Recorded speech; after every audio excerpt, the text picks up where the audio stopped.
Back to back তিনটে video. প্রথমে Krishnanagar city junction থেকে আমঘাটা রেলওয়ে স্টেশন, যেটি প্রায় 15 বছর পরে চালু হয়েছে। তারপরে কৃষ্ণনগর সিটি জংশন থেকে শিয়ালদা লোকাল ট্রেন ধরে 1-2 ঘন্টার জার্নি। তারপরে কিন্তু আজকে আমি চলে এসেছি আমাদের কৃষ্ণনগরের রাজবাড়িতে। তো আজকের রাজবাড়ির ভিডিওটা তোমাদের সম্পূর্ণ দেখাবো। দেখুন, যারা চ্যানেলে নতুন আছেন তারা অবশ্যই কিন্তু চ্যানেলটাকে সাবস্ক্রাইব করে নেবেন, আর সঙ্গে ভিডিওটি যদি তোমাদের ভালো লাগে তো লাইক করে দেবেন। তো এই মুহূর্তে কিন্তু আমি রাজবাড়ির প্রাঙ্গণে দাঁড়িয়ে আছি, দেখতে পাচ্ছেন। এটা কিন্তু রাজবাড়ির ঢোকার মুখ। হ্যাঁ, এই গেট দিয়ে কিন্তু এন্ট্রি করে। আর খুবই একটা অদ্ভুত বিষয় যে এইখান দিয়ে কিন্তু আগে আমরা খুব সহজে রাজবাড়ির মেন গেটের সামনে পৌঁছে যেতে পারতাম, কিন্তু এই মুহূর্তে কিন্তু সেটি সম্ভব হচ্ছে না। সো এই কিন্তু রাজবাড়ির ঢোকার জায়গা। এই পাশ দিয়ে কিন্তু সবাই এন্ট্রি নেয়, ঠিক আছে, এই পাশ এবং এই পাশ দিয়ে এন্ট্রি নেয়। এবং আমরা ঠিক আগেই রাজবাড়ির যে এই বড় সিংহ দরজা আছে সেইখানের ঠিক এই পাশ দিয়ে খুব সহজেই কিন্তু রাজবাড়ির ভেতরে প্রবেশ করতে পারতাম, কিন্তু এখন দেখছি এই জায়গাটা বন্ধ করে দিয়েছে। তো খুবই অসুবিধাজনক ব্যাপার, মানে দর্শনার্থীদের জন্যে। এখানে কিন্তু প্রচুর মানুষ আসছে এবং রাজবাড়ি পরিদর্শন করছে, তো তাদের জন্য কিন্তু এটি খুব একটি দুঃখজনক ব্যাপার। তাদের কিন্তু এই জায়গাটা মানে টপকে পার হতে হচ্ছে। কোনো কিছুই কিন্তু মানুষের উৎসাহকে থামাতে পারে না। তো এই যে জায়গাটা, এইখান দিয়ে কিন্তু মানুষ আগে খুব সহজেই রাজবাড়ির মেন দরজার সামনে পৌঁছে যেতে পারতো, কিন্তু এই মুহূর্তে কিন্তু এই দরজাটি বন্ধ করে দেওয়া হয়েছে। তার জন্য কিন্তু মানুষ টপকে টপকে এখান দিয়ে যাচ্ছে। তো খুবই অদ্ভুত ব্যাপার যে দেখার উৎসাহকে কিন্তু কোনো কিছুতেই থামানো সম্ভব নয়। তো আমরাও কিন্তু আপনাদেরকে সেইভাবেই রাজবাড়ির ভেতরের মেন দরজার সামনে নিয়ে যাব। তবে যাওয়ার আগে আপনাদেরকে বলতে চাই, যারা রাজবাড়িতে আসতে চান কি করে আসবেন খুব সহজেই। তো চলুন আপনাদের রুটটা বলা যাক। তো এইটা কিন্তু এই যে সিংহ দরজা দেখতে পাচ্ছেন, এর ভেতরে কিন্তু ঠিক অনেক সুন্দর একটি জায়গা আছে। আমরা কিন্তু এখন প্রবেশ করতে পারছি না, তবুও আপনাদের বাইরে থেকে দৃশ্যটা দেখাচ্ছি, খুবই সুন্দর। এই কিন্তু কৃষ্ণনগর রাজবাড়ির যে সিংহ দরজা দেখতে পাচ্ছেন, এখানে কিন্তু স্বয়ং সিংহদেব বিরাজমান। আর এই কিন্তু দরজা, আর এই দরজার পাশ দিয়ে আপনাদের আমি দেখাচ্ছি, ঠিক ভেতরে দেখতে পাচ্ছেন ভেতরে কিন্তু খুব সুন্দর কারুকার্য করা উঁচু উঁচু গেট আছে। তো সবার প্রথমে আপনাদের বলে রাখি, যারা রাজবাড়িতে আসতে চাইছেন কি করে খুব সহজেই কৃষ্ণনগর রাজবাড়িতে আপনারা পৌঁছে যাবেন। তো প্রথমেই বলতে চাই, যারা কৃষ্ণনগর সিটি জংশন স্টেশন থেকে রাজবাড়ি আসতে চাইছেন তারা কিন্তু মাত্র 15 কি 20 টাকার অটো ভাড়া করে এই জায়গাতে পৌঁছে যেতে পারেন, অথবা টোটো ভাড়া করে। এবং আপনারা কৃষ্ণনগরের যে কোনো প্রান্তে থাকুন না কেন, সেটা বাস স্ট্যান্ড হতে পারে বা যে কোনো স্থানে আপনারা নেমেছেন, তো সেখান থেকে কিন্তু খুবই অল্প মূল্যে, যেমন 15 কি 20 টাকা ভাড়া দিয়ে যে কোনো টোটোওয়ালাকে বলবেন যে আমি কিন্তু কৃষ্ণনগর রাজবাড়ি দেখতে যাব, তো তারা কিন্তু আপনাকে পৌঁছে দেবে। তো এই ছিল আপনাদের কৃষ্ণনগর রাজবাড়ি আসার একদম শর্টকাট পদ্ধতি। তো চলুন এবার আপনাদেরকে ভেতরে নিয়ে যাই, রাজবাড়ির কিন্তু একদম গেটের সামনে। তো আপনাদের কিন্তু দেখিয়ে রাখতে চাই, এই জায়গাটিতে কিন্তু আমরা খুব সহজেই আগে কৃষ্ণনগর রাজবাড়ির এই মাঠে প্রবেশ করতে পারতাম, কিন্তু এখানে কিন্তু এখন গেট করে দেওয়া হয়েছে। দেখতে পাচ্ছেন রাজবাড়ির সিংহ দরজার এখানে কিন্তু গেট করে জায়গাটি ব্লক করে দেওয়া হয়েছে। সেই জন্য কিন্তু মানুষের উৎসাহ থামাতে পারা সম্ভব নয়, তবু কিন্তু মানুষ এই স্থানটি দিয়ে টপকে এই পারে চলে আসছে। হ্যাঁ, তো এই হচ্ছে মানুষের উৎসাহ, একে কিন্তু থামানো কোনো পক্ষেই সম্ভব নয়। এই মুহূর্তে যারা কৃষ্ণনগর রাজবাড়িতে আসবেন ভাবছেন, তাদের কিন্তু এই পদ্ধতি অবলম্বন করতে হবে রাজবাড়ির ভেতরে সিংহ দরজার কাছে পৌঁছে যাওয়া, মানে সিংহ দরজা বলি সরি, মেন দরজার সামনে পৌঁছে যাওয়ার জন্য। তো চলুন আপনাদের সেইখানে আমি নিয়ে যাচ্ছি। আর এখনও পর্যন্ত যারা ভিডিওটি দেখছেন অবশ্যই লাইক অ্যান্ড সাবস্ক্রাইব করে নেবেন।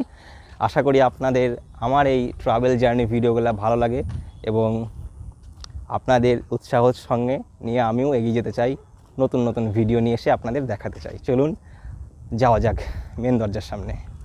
দেখতে পাচ্ছেন আমরা কিন্তু সিংহ দরজার ঠিক অপোজিটে আছি, আর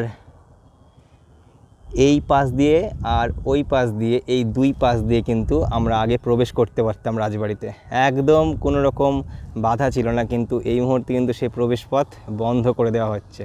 খুবই দুঃখজনক একটি ব্যাপার দর্শনার্থীদের জন্য, যারা রাজবাড়ি দেখতে আসেন তাদের জন্য।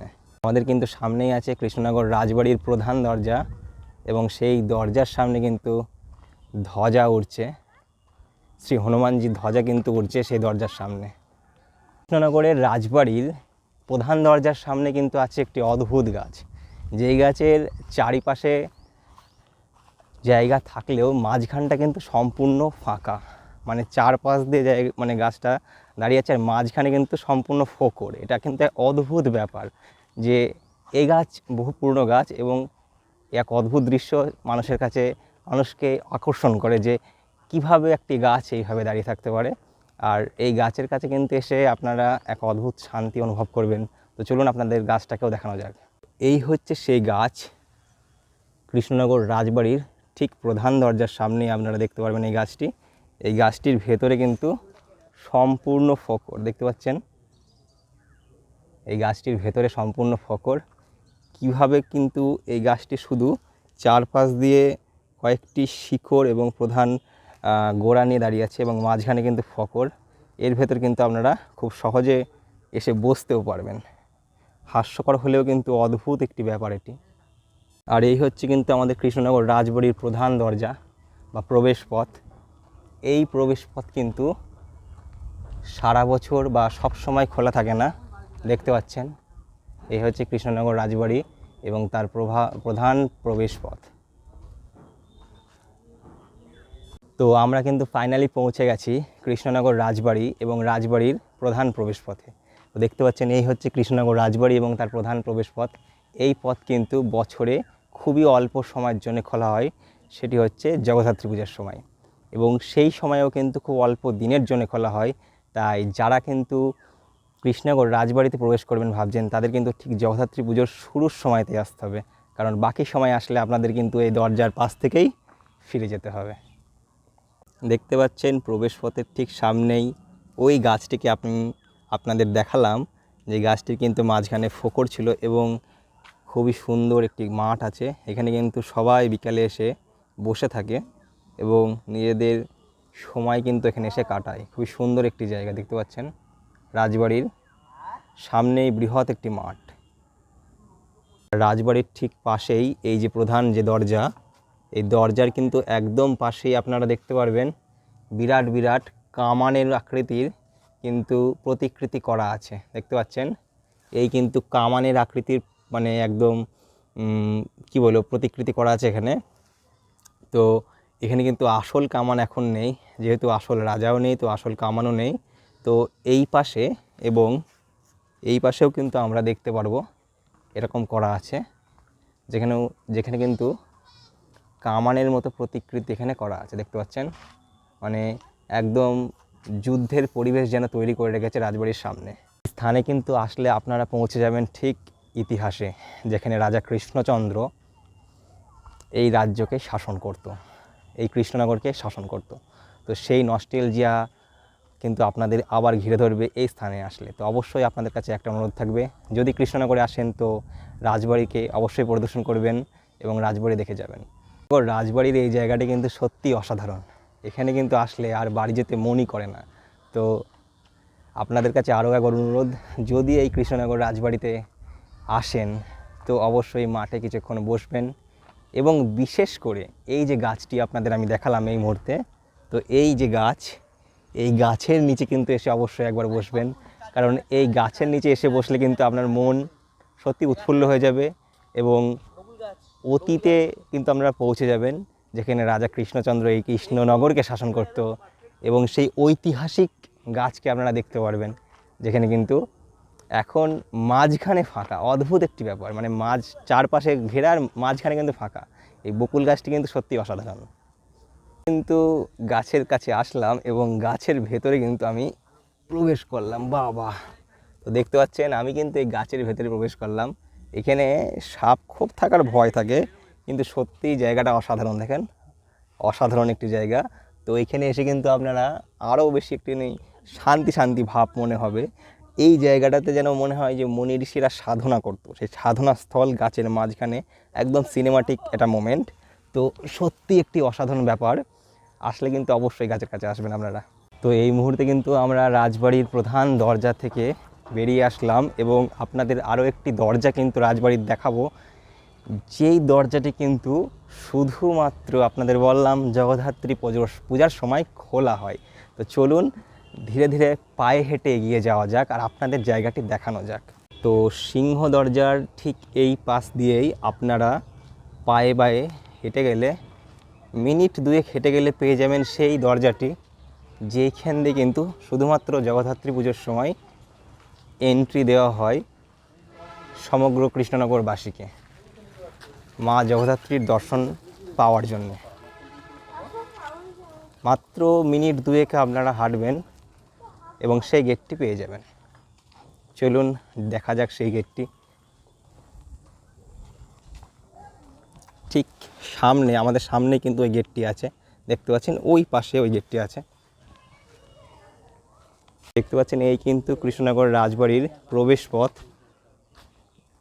এইখান দিয়ে কিন্তু রাজবাড়িতে জগদ্ধাত্রী পুজোর সময় প্রবেশ করা হয়। এখানে কিন্তু অনেক মানুষ এসেছেন যারা রাজবাড়ি দর্শন করবে বলে। তো দেখতে পাচ্ছেন গেট কিন্তু খোলা আছে, কিন্তু সাধারণ মানুষের জন্যে প্রবেশাধিকার এখন বন্ধ। তো এই হচ্ছে সেই পথ যেখান দিয়ে কিন্তু জগদ্ধাত্রী পুজোর সময় মানুষকে দর্শন করার জন্য সাধারণ মানুষের জন্য খুলে দেওয়া হয়। দেখতে পাচ্ছেন এই মুহূর্তে কিন্তু সাধারণ মানুষের জন্য এই পথ বন্ধ, তবে আপনারা আসলে কিন্তু রাজবাড়ির ভেতরের দৃশ্য দেখতে পারবেন। তো চলুন আপনাদের দেখানো যাক একটা ছোট্ট ভিউ। তো দেখতে পাচ্ছেন ভেতরে কিন্তু খুব সুন্দর করে গার্ডেন সাজানো আছে, আর ওই হচ্ছে ভেতরের রাজবাড়ি। এখানে কিন্তু বহু মানুষ অপেক্ষা করছে।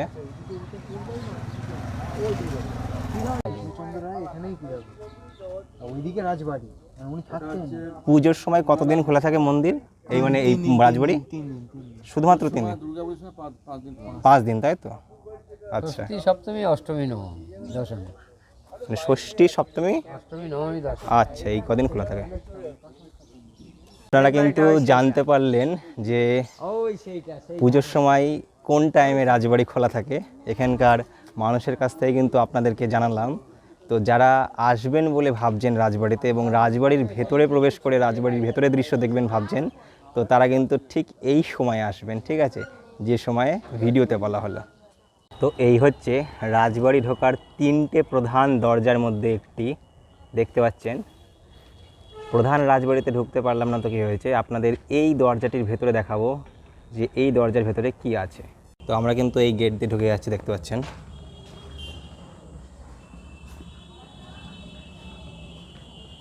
দেখতে পাচ্ছেন এই হচ্ছে প্রথম গেটের ভেতরের দৃশ্য। এখানে কিন্তু ছোট ছোট রুম আছে। এই রুমগুলি ঐতিহাসিক রুম, বহু পুরনো রুম কিন্তু এগুলা। আর এই রাজবাড়ির 3টে প্রধান গেটের মধ্যে প্রথম গেট, এবং এই হচ্ছে তার ভেতরের দৃশ্য। অদ্ভুত ব্যাপারটি হচ্ছে এই রাজবাড়ি কিন্তু শত শত বছরের পুরনো, তবুও কিন্তু এই প্রাচীরগুলি এখনও রাজবাড়িকে রক্ষা করে চলেছে। তবে এখনকার সময় আমরা দেখতে পাই মাত্র 10 বছর কি 20 বছরের তৈরি করা বাড়ি ধূলিসাৎ হয়ে যাচ্ছে, ভেঙে পড়ে যাচ্ছে। এই হচ্ছে অতীতের কারুকার্যের একটা জলজান্ত উদাহরণ। এবং আমরা প্রথম গেটের এই স্থানটি দিয়ে কিন্তু সিঁড়ি আছে, তো উপরে উঠে যাওয়ার চেষ্টা করব এবং দেখব উপরে কি আছে। দেখতে পাচ্ছেন, বাহ, অসাধারণ। আমরা কিন্তু এইখান দিয়ে পৌঁছে গেলাম রাজবাড়ির প্রথম গেটের এই ওপরে, এবং দেখতে পাচ্ছেন এই কিন্তু সেই জায়গা। তো রাজবাড়ির 3টে প্রধান যে গেট, সেই গেটের মধ্যে একটির এই যে উপরের স্থানটি, যাকে একসময় হয়তো পরিদর্শনের জন্য ব্যবহার করা হতো, এই স্থানটিতে কিন্তু উঠতে সক্ষম হয়েছি। তো খুবই ধন্যবাদ জানাই কর্তৃপক্ষকে যে এই জায়গাটি এখনও পর্যন্ত খোলা আছে সাধারণ মানুষের জন্যে। অসাধারণ একটি ব্যাপার। যারা আসবেন বলে ভাবছেন তারা কিন্তু ভেতরে প্রবেশ করে এই স্থানটি একবার হলেও দেখে যেতে পারেন। আমাদের কৃষ্ণনগরের বুকেই কিন্তু লুকিয়ে আছে এক অতীতের জলজ্যান্ত নিদর্শন, কারুকার্যের নিদর্শন, সাথে শিল্পকর্মের নিদর্শন। আর সেই স্থান বাদ দিয়ে আমরা কিন্তু বিভিন্ন জায়গায় ঘুরে বেড়াই, তবু এই স্থানে কিন্তু একবারও আসি না। তো এই হচ্ছে দুঃখজনক ব্যাপার। তো আপনারা কিন্তু দেখতে পেলেন আমি রাজবাড়ির ভেতরের দৃশ্য আপনাদেরকে খুবই অল্প সময়ের জন্য দেখালাম, কারণ ভেতরে সাধারণ মানুষের প্রবেশ অধিকার কিন্তু এখন নেই। আর পুজোর যে ষষ্ঠী, সপ্তমী, অষ্টমী, নবমী, হ্যাঁ দশমী, এই যে সময়গুলাই কিন্তু রাজবাড়ির ভেতরে প্রবেশ করতে দেওয়া হয় একমাত্র সাধারণ মানুষকে। আর যারা আসবেন বলে ভাবছেন এবং রাজবাড়িকে ভেতর থেকে পরিদর্শন করবেন বলে ভাবছেন, তারা কিন্তু সেই সময়ে আসবেন। তাছাড়া কিন্তু সাধারণ মানুষের প্রবেশাধিকার মানে এই সময়গুলাই মানে বছরের সর্বসময় কিন্তু থাকে না। তো অবশ্যই আপনারা যদি এই সময় আসেন, আপনাদের কিন্তু বাইরে থেকে দেখে ফিরে যেতে হবে। আর ষষ্ঠী, সপ্তমী, অষ্টমী, নবমী, দশমী এই সময়গুলোতে যদি আপনারা আসেন, আপনারা কিন্তু ভেতরে প্রবেশ করতে পারবেন। তো কেমন লাগলো আজকের এই ভিডিওটি? আশা করি খুবই ভালো লেগেছে। যদি ভালো লেগে থাকে অবশ্যই ভিডিওটিতে একটি লাইক করে, চ্যানেলে যদি নতুন হয়ে থাকেন চ্যানেলটিকে সাবস্ক্রাইব করে নেবেন। ধন্যবাদ সকলকে। দেখা হচ্ছে নতুন কোনো জার্নিতে, নতুন কোনো জায়গার নতুন অনুসন্ধানে।